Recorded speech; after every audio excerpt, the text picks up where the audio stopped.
The B-58 Hustler is visually stunning. It is beautiful. I remember seeing it for the first time in a coloring book my parents gave me when I was a child. For the time, it was also one of the most advanced aircraft ever built and operated. And yet its operation story has been short and unremarkable, or better, it was punctuated by records and accidents, but it never fired a shot in anger, nor did it really contributed to the general deterrence mission. This is the first video of a series where we will go through its history and the myriad of groundbreaking technologies implemented on the plane. As usual, stay till the end because the stuff that we are going to discuss here is very difficult to find anywhere else.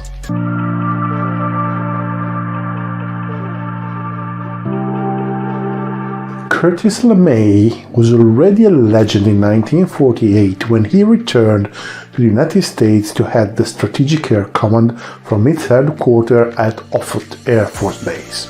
He found a dismal situation. Half of the planes were not available, the crews were poorly trained, the base security was disregarded. Mock bombing results were appalling, so with his characteristic energy, he set off to fix the situation. Under his tenure, many staples of the Air Force doctrine during the Cold War were implemented, but for our story, what is important is that a particular program happened under his supervision. One step back. Since October 1946, the Air Force was running a theoretical study known as JIBO-1 to define the general configuration of the bomber of the future. However, since those years were years of booming developments in aerospace technology, in April 1950 the Air Force moved on to the JIBO-2 concept.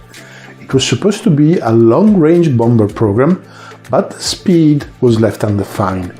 The acceptable speed range was set from transonic to moderately supersonic. We will cover the details in a future video, but in 1951 two proposals received funding for further development. The Boeing proposal was discarded because it was thought to be less performing than the Convair model. After all, Boeing already had on its table the design of one of the most famous military planes of our times.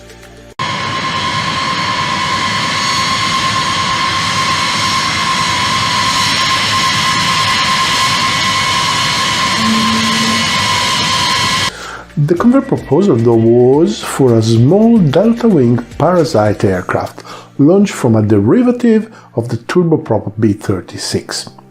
The Parasite idea was quickly abandoned even because the new air refueling capabilities being developed at the time, well, they rapidly pushed the Parasite planes in the Curiosity realms. However, the new bomber configuration remained the same, a beautiful delta wing. The official development contract was issued in February 1953. So while LeMay finally seemed to have his supersonic bomber, Convair was also working on the F-102 and the F-106. While it is clear that the experience of the two fighters heavily influenced the B-58 configuration, the B-58 actually inherited something else from the fighter programs. For the F-102B, the so-called Cook-Craig approach was taken. No prototype was built, but a limited number of production units had to be delivered, so changes could be incorporated directly on the production line. This could shorten the time to delivery if there was just a limited number of changes to make, but you risk having a relatively large number of underperforming airplanes already built that might have required a complex and expensive retrofit. Obviously, the same approach was chosen for the B-58. The first B-58 rolled out from the production line in August 1956, and the maiden flight happened in November. The flight testing program was conducted on 30 different airframes, each of them a bit different from the previous one, as all the improvements were progressively incorporated. The test campaign was concluded in April 1959. At the end of the day, 30 development and 86 production B-58A were produced. Eventually, all the 30 test airframes were converted to production standard with a painfully expensive program. If in this moment you're thinking to what is happening with a much more modern plane, I won't stop you.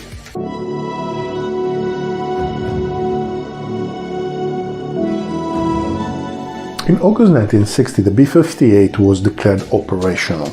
It was a beautiful, elegant delta-wing aircraft with 4 large engines. It seemed coming straight from a Jeff Oakey comics. The plane took its place in the United States Air Force in the role of deep nuclear strike with a large nuclear weapon.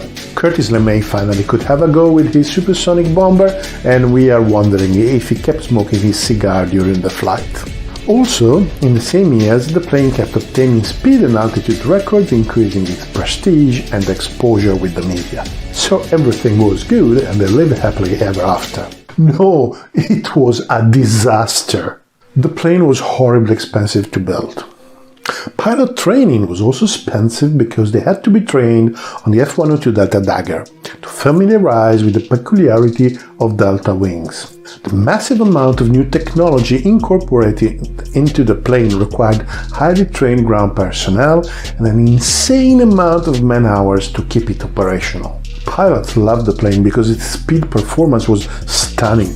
It could cruise at Mach 2 at high altitude, but it was tormentingly difficult to fly, requiring constant attention and supervision. It suffered a sudden shift of center of gravity, it was easy to depart into spin and very difficult to recover.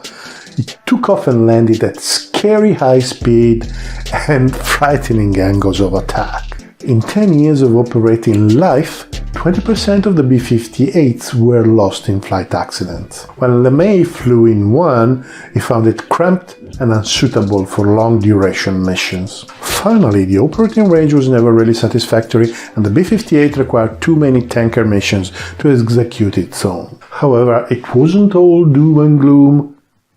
It was worse. The 1st of May 1960, the U-2 spy plane flown by Francis Gary Powers was shot down by an S-75 Dvina Soviet surface-to-air missile, well within the territory of the Soviet Union. This obviously caused concern, but the B-58 that was just entering service seemed safe at almost 20 kilometers above the ground at a speed of Mach 2. Then reports of the missile capabilities and the Soviet air defense density started to pour in. The B-58 production was not over yet, and the plane was already obsolete. So the B-58 wings changed their tactics to low-level penetration, a mission in which it was spectacular to see. However, flying a plane difficult to handle, napped to the ground, well, is definitely not ideal, and the speed at sea level was subsonic, and the operating range was even shorter. It was clearly only a matter of time. When the young McNamara became Secretary of the Defense, the B-58 was one of the programs that attracted his attention. It was a hard political fight, but the United States Air Force was ordered to decommission the plane by 1970. And so it happened.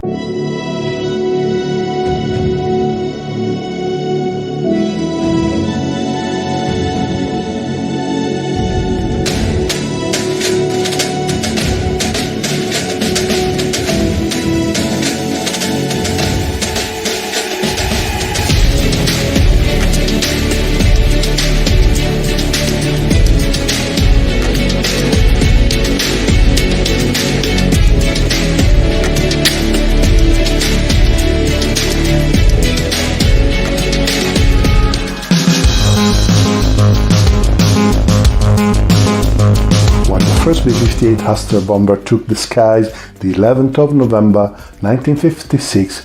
It was incredible. Never before such a concentration of revolutionary technology was ever included in an aircraft.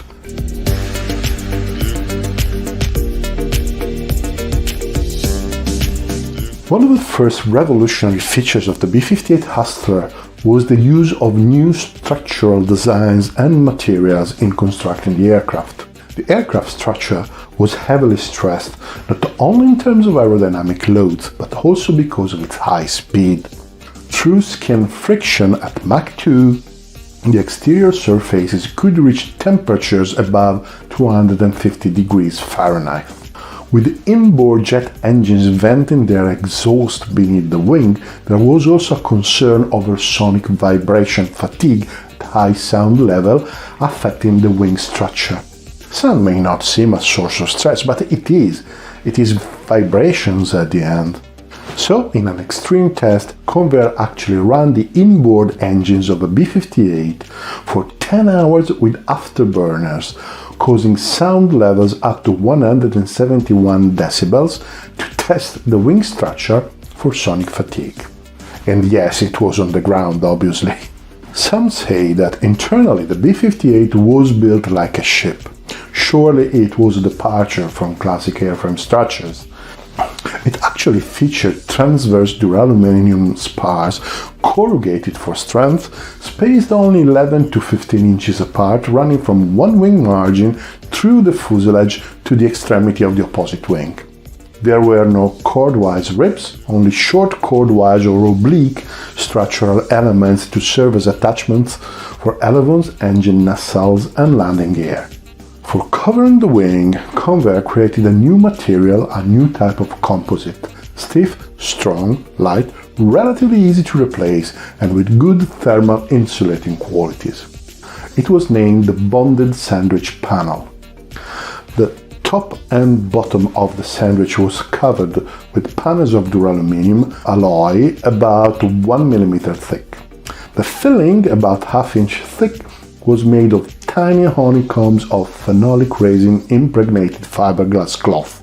The core was bonded to the outer layers with phenolic adhesives and then heated at a pressure of 175 psi at 350 degrees Fahrenheit for 2 hours. Absolute cleanliness was essential for solid bonding, and the department of the Convair plant where this was done was known as the hospital. Finally, the panel was attached to the wing structure with titanium screws to allow for an easier and stress-free replacement. In areas exposed to high temperatures, such as the aft section of the engine nacelles and the ailerons, which dip into the blast of the jet, panels of stainless steel sandwich replaced the fiberglass ones.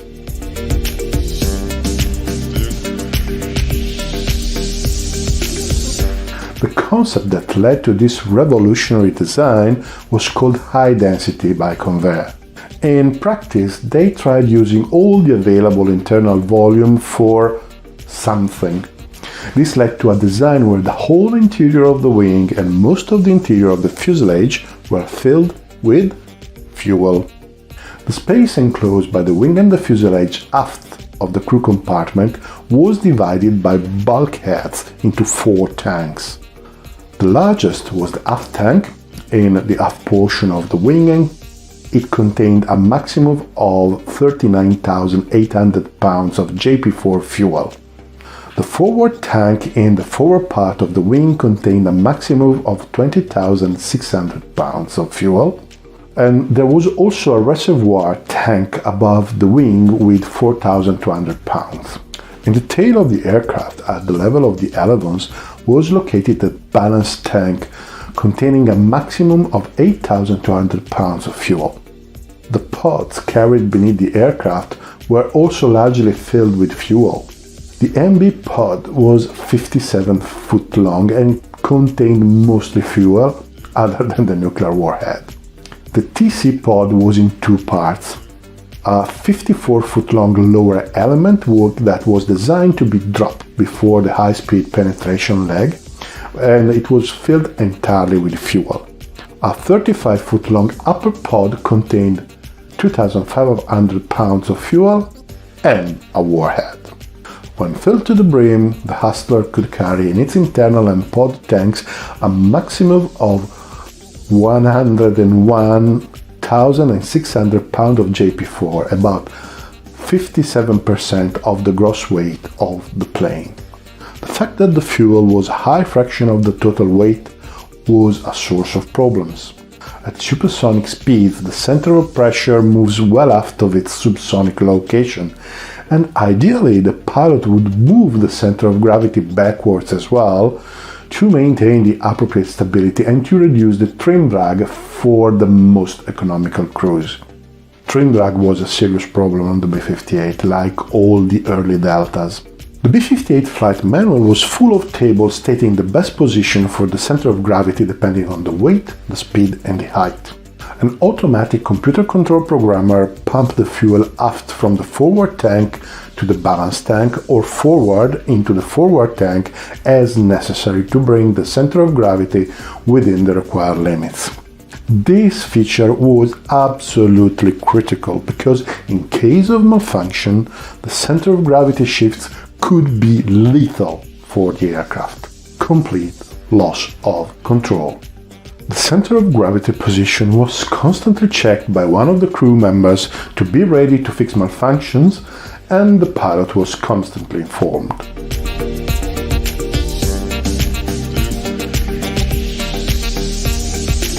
The four engines of the B-58 Hustler were General Electric J79 5As, or 5Bs. They were rated at 10,000 pounds with maximum afterburner. The engines were remarkable for the time because they had variable position inlet guide vanes and variable position stator vanes in the first 6 stages of the compressor. These were automatically set in relation to engine speed and compressor inlet temperature to admit the correct amount of air to the compressor and to direct it against the rotating compressor vanes at the proper angle of attack, thereby minimizing the possibility of compressor stall. Nozzle flap in the engine outlet area provided for optimum thrust and specific fuel consumption under different engine operating conditions, and they were opened and closed by the throttles. The throttles had 6 settings. 3 were the classic off, idle and military. To achieve the design speed, the Hustler had to be driven by the afterburners, and these increase their thrust as the throttles are advanced to min afterburner, max afterburner, and OVSP, that is, overspeed. In the latter setting, the engines were allowed to overspeed at 103.5% of their maximum RPM. I was actually unable to verify the point, but it seems also that there was a way of operating at 107% RPM for 5 seconds or less. But operating above 107% for any engine required the engine to be returned to the factory for a full overhaul.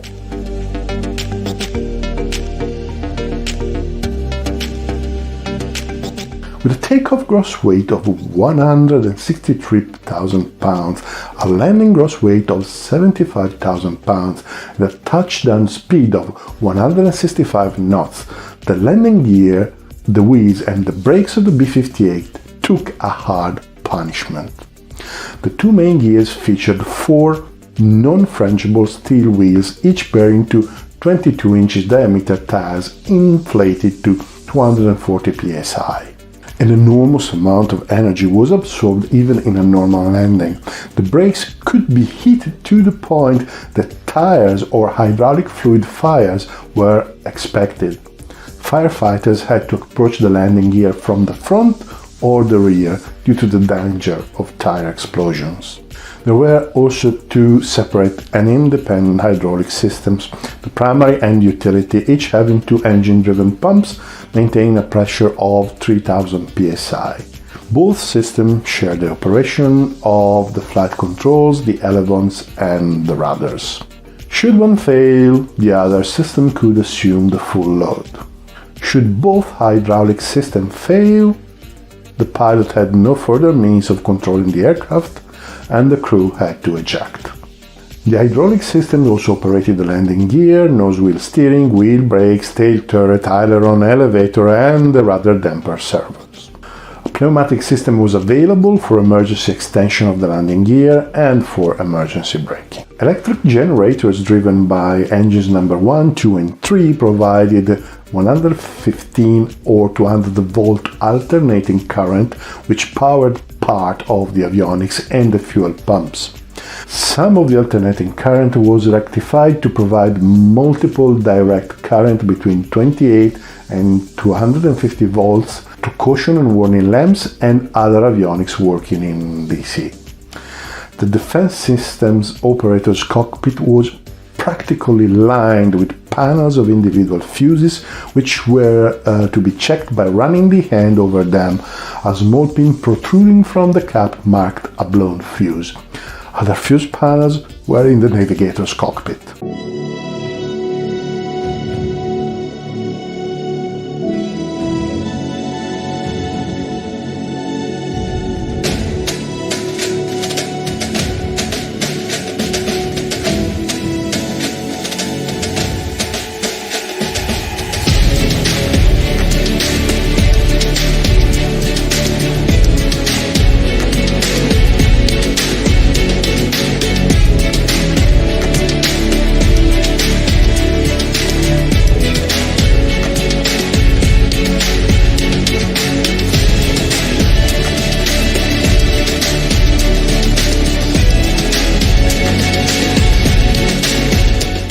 The plane featured an unusual cockpit configuration, 3 separated cockpits in a line.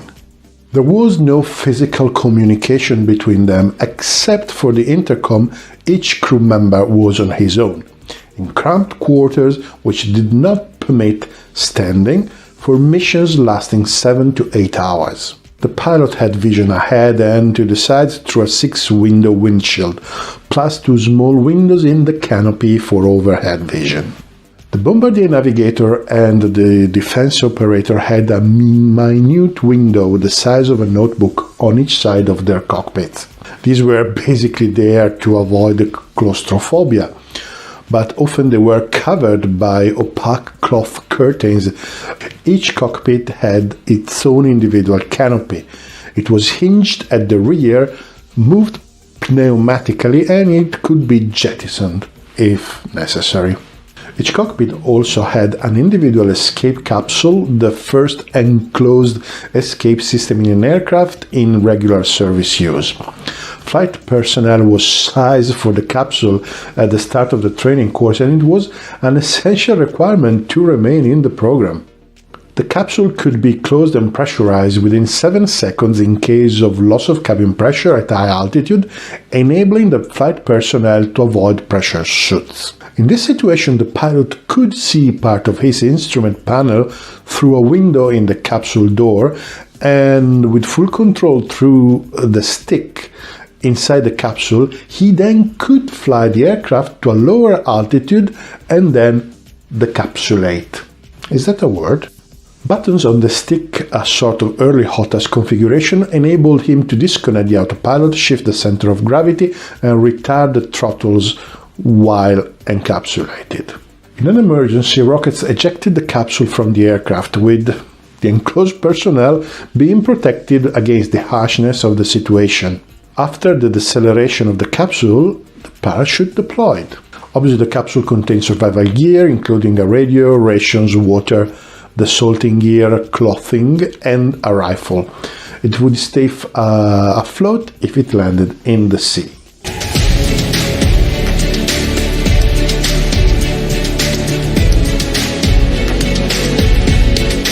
Liquid oxygen was used to feed the pressure-breathing masks. The interior of the crew space was cooled by 2 separate air conditioning systems. In a sort of direct flow, the cabin and the crew member was cooled. Then, the heat generated by the electronics was actually removed by the same air pumped through the cabin. If the electronics was in full use and it was generating too much heat, the flow was inverted and the electronics was cooled first, while the crew member started sweating. To get the hustler, the pilot had a pair of conventional rudder pedals and a massive plastic control stick, with which he made the conventional control movements. Yet, he was not moving the rudder and the elevons, but he merely was activating valves which, through a power control linkage assembly, moved the control surfaces by hydraulic force. The system was efficient, but it was plagued by the stick torque back issue, a pulsating kick of the control stick when the hydraulic pressure fluctuated at the stick's extreme limits of movement. In a system like this, there is no transmission of control surface feedback through the stick and pedals, so an artificial feel system provided a substitute.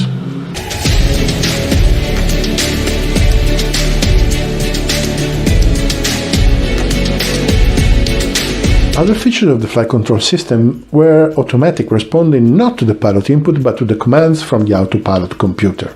It derived information from the air data computer, Mach number, temperature and altitude, the gross weight computer, the tracking and flight control unit, pitch and roll correction, primary navigation system, pitch, roll and heading signals, and the rate, gyro and accelerometer package.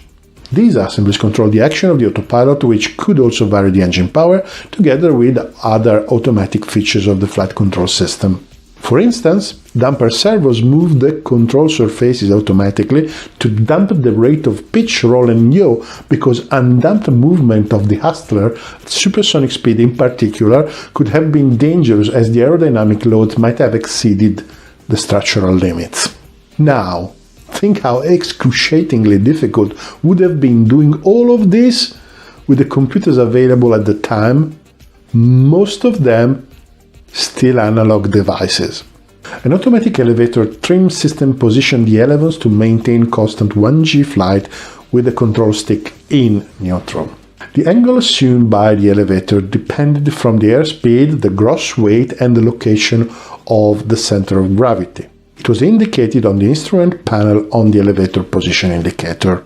Another dial indicated the amount of elevator movement possible. This depended in turn on the airspeed, and it was determined by the elevator ratio changer. The latter, in response to the Mach computer signals, varied the stick to control surface mechanical ratio in order to protect the aircraft against excessive G loads. All of this may seem very complicated, but it basically means that in this way, large control movements were used at low air speeds, while at high subsonic speeds, control surfaces movement was to be limited because the high air pressure involved. However, at supersonic speed, with the control surfaces blanketed by shock waves, larger surface movements were required to produce the same effect. The aileron controls likewise had an automatic trim and ratio changer.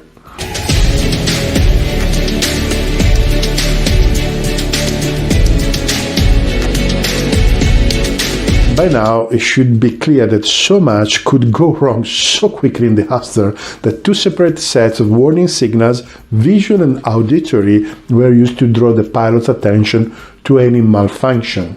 On the left side of the instrument panel, there was a red master warning light and a yellow one marked master caution.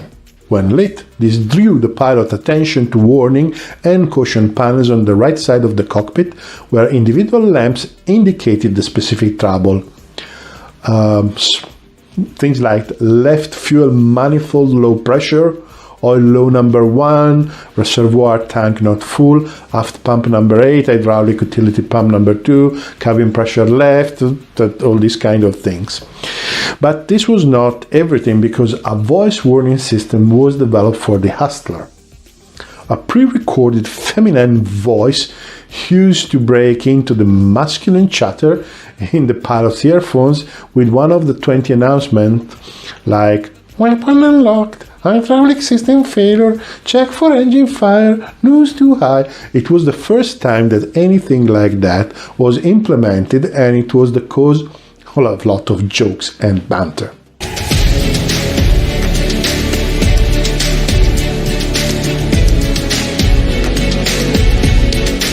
Sperry built the AM-ASQ-42 bombing and navigation system, which was a masterpiece of the analog age. When operating in the navigation mode, it was literally capable of directing the B-58 Hustler by the autopilot along a great circle track at a constant Mach number and altitude to any point on the globe. The navigator simply had to set the latitude and the longitude of his true present position on his navigational control board and the latitude and longitude of his destination position on the sighting and test panel. The computer occupying the front of his cockpit did the rest, with the help of the data coming from an array of sensors.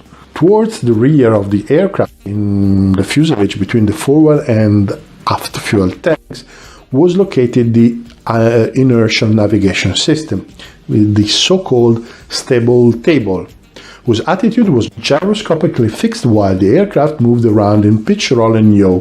It was also used to provide a secondary measure of the ground speed. The primary ground speed source was a Doppler radar transmitter and receiver in the tail, measuring the true ground speed by the Doppler shift of the radar signal. Above the stabilization unit and protruding slightly above the skin of the fuselage, there was a transparent and rounded cupola for the star tracker unit.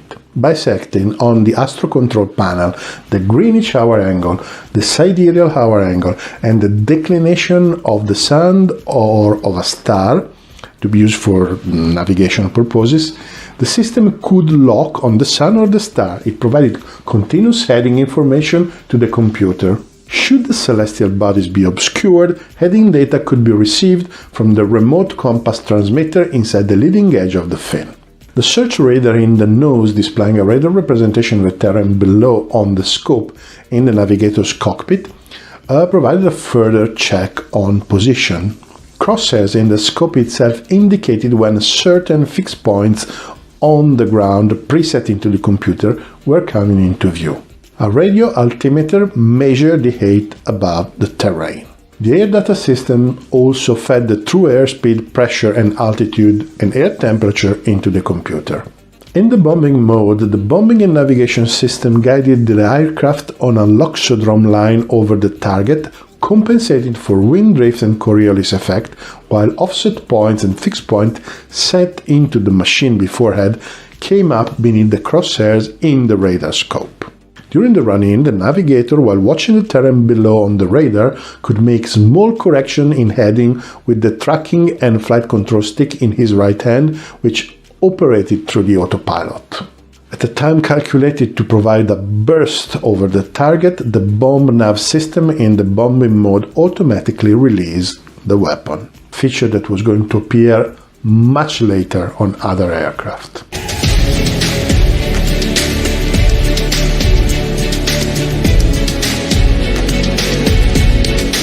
The defense system operator in the third cockpit assisted the pilots during flight by reading checklists, advising the pilot on fuel consumption, optimum altitude, and the extremely important location of the center of gravity. His primary duties, however, were in connection with the defense systems.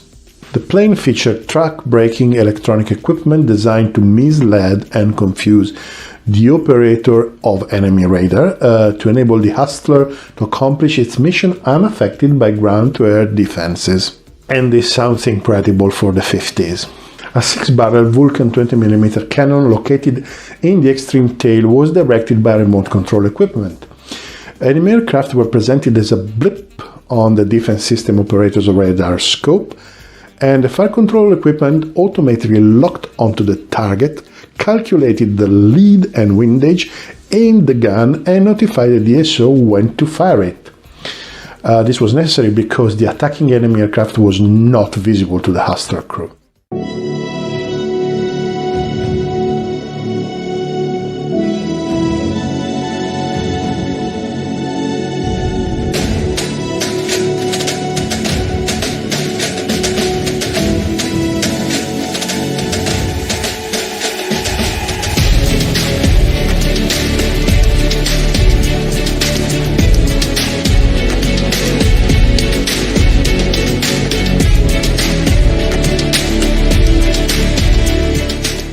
We are going to cover what we did not cover at the beginning, the long and exciting story from its inception to its deployment.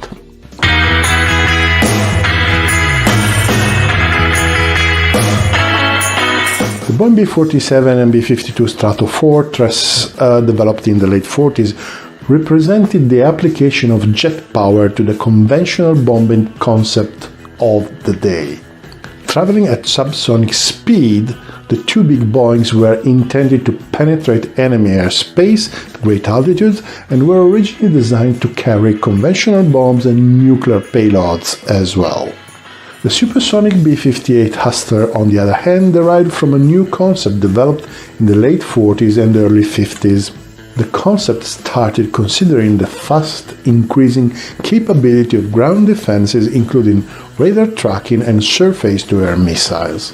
On one hand, it was realized that the bomber of the future had to have the highest possible speed and therefore be capable of supersonic flight. This called for a relatively small aircraft of unconventional shape and with unconventional characteristics. For example, the delta wing. A droppable externally carried bomb pod was conceived from the beginning as a means of bomb release at supersonic speed.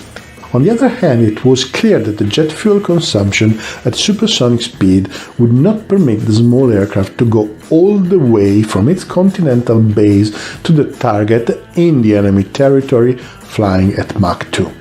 The bomber was therefore to be carried as a parasite under a large and slow transport aircraft.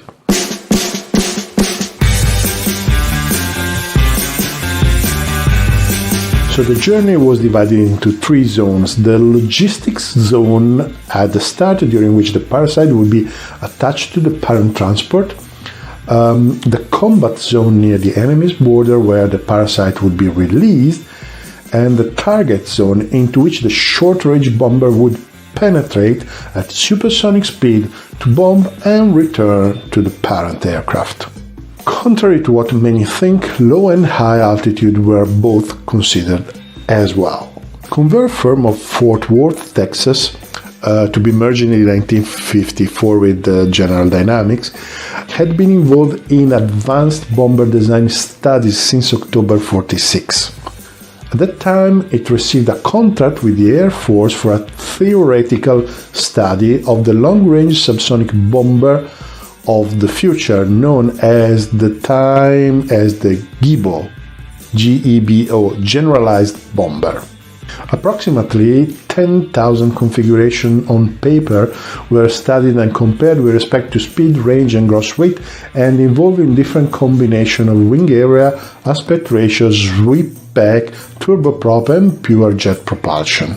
I actually wonder where this number is coming from. It seems rather impossible in an era with no digital computers, but the sources say so, and ultimately this study led to an Air Force requirement for a medium bomber with a gross weight of 200,000 pounds, a radius of 2,000 miles, and 10,000 pounds bomb load.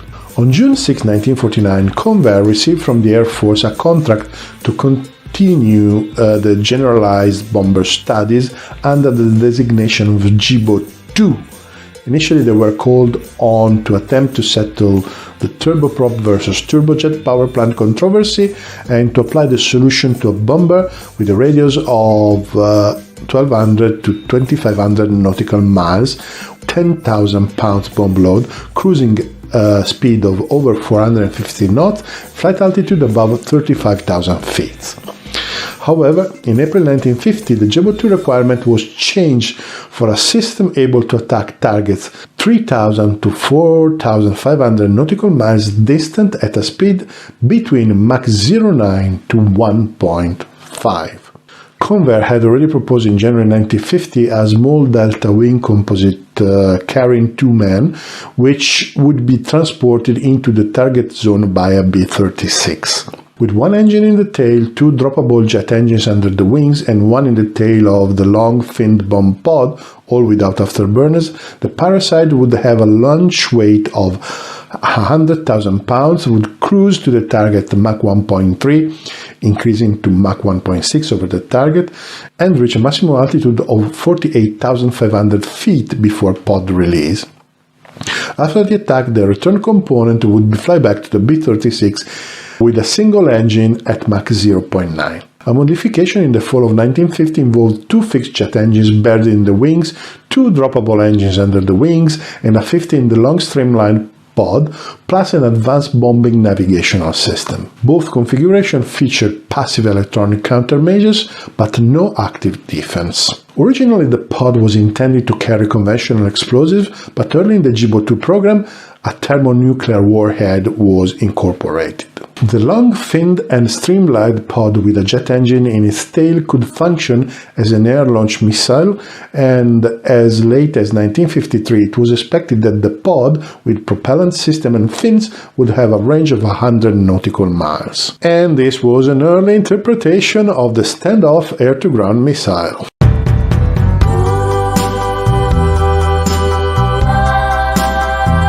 Though the XB-55 had been cancelled, Boeing was working on a four-jet shoulder-wing bomber, the Project MX-1022, with 47 degrees sweep back of the leading edge, a type reminiscent of that of the B-47, and a three-man crew. Later, this was to be referred as XB-59. The Air Force budget for the fiscal 1951 and 1952 supported both the Boeing design and the Convair Jibo-2 Delta Parasite, and in February 1951, both firms received Phase 1 contracts. The Convair MX-1626 proposal was for a small delta-wing bomber to be carried as a parasite under a turboprop-powered B-60, the swept-back variation of the B-36. It would now have only three non-afterburning engines, two fixed one in wing nacelles and one in the pod, a gross weight of 177,000 pounds, two-man crew, and a small landing gear to carry the weight of the return component only.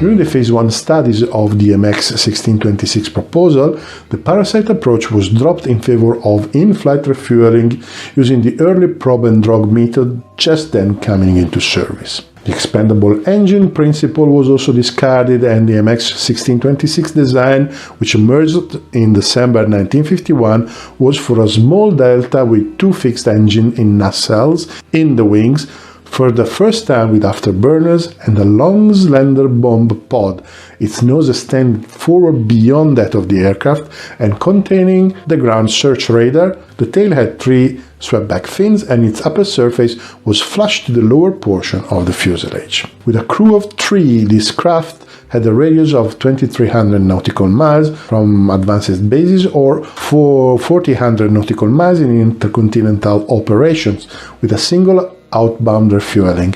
The bomb pod, functioning as an air-to-ground missile, had a range of 50 nautical miles. The progress of the two supersonic designs encouraged the Air Force Directorate of Requirements to publish in December 1951 a General Operational Requirement (GOR) for a Strategic Bombardment System ASAB-51 with a minimal operational radius using the single refueling concept of 2,000 nautical miles. The ability to fly at 50,000 feet, but also low altitude capability at high subsonic speed and a maximal supersonic dash capability. Both Boeing and Convair competed for a contract. The Convair contender, designated the MX-1964, resembled the MX-1626, but it had four jet engines with afterburners in paired pods in each wing. Takeoff gross weight increased to 140,000 pounds. The wing area was increased as well.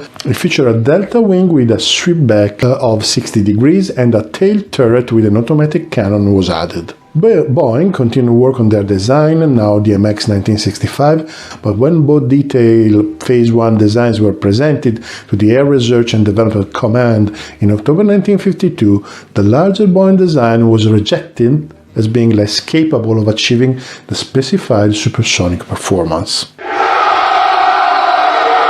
Considering that Boeing was already involved with the B-52 program, it seems a sort of fair decision. The Convair design was held to provide the most promising means of achieving supersonic capability with minimum size, thanks to the Convair engineering staff's insistence on producing a high-density aircraft. In addition, Convair was 4 to 6 months ahead of Boeing in detailed design. So they received a full-scale Phase 1 development contract using the MX 1964 design as a basis, with the further instruction that the aircraft would be known as the B-58. It was at this time the Convair design staff was using the name Hustler to designate the MX 1964. To the regret of some, the name stuck and even became official in the end.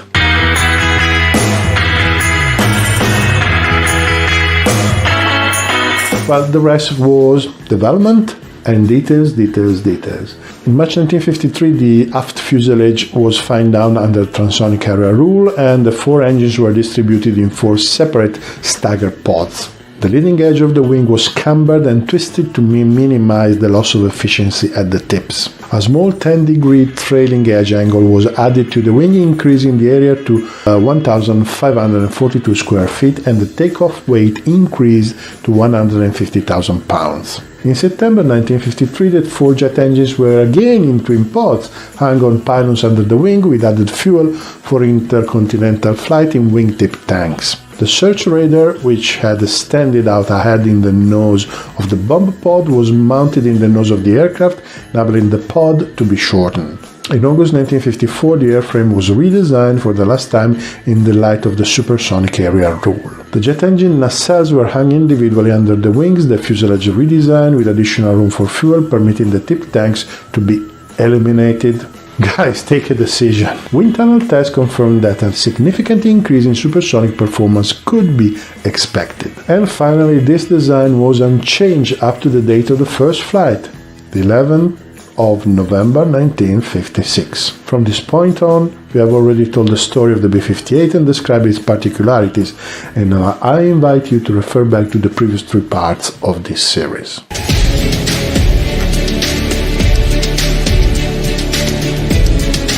This was quite a long series. It took quite a long time, but the B-58 was such an extraordinary plane that it utterly destroyed